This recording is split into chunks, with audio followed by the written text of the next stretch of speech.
ওই খুঁটিহীন নীলাকাশ ভুবন মাঝে তুমি কুদরতি ইশারায় রেখেছ এই শ্যামল পৃথিবীর চিত্রখানি তুমি নিপুণ তোমার হাতে এঁকেছ।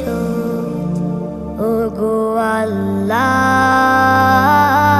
শুকর তোমার আমারে যে মুসলিম করেছ। ওগো আল্লাহ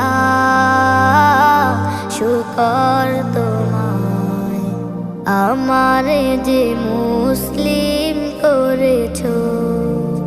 তুমি সাগরে বুকে দিলে